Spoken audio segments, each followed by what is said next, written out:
sidang salat sunat tadi Isya yang dimuliakan Allah.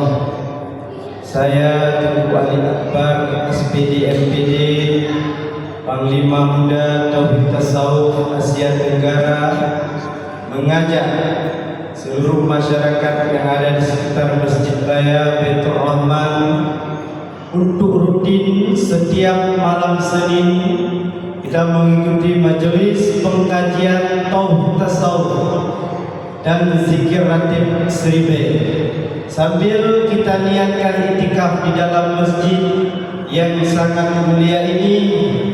Sebentar lagi sama-sama kita akan menyambut hari kelahiran baginda Rasulullah sallallahu alaihi wasallam.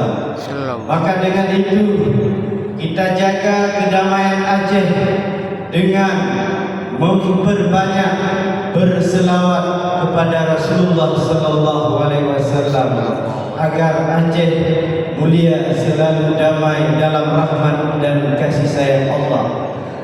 Marilah sama-sama kita berselawat kepada baginda Rasulullah sallallahu alaihi wasallam bersama tim selawat Tauhid Tasawuf kepada Tunku Misral Huda dan kawan-kawan. Kami persilahkan dengan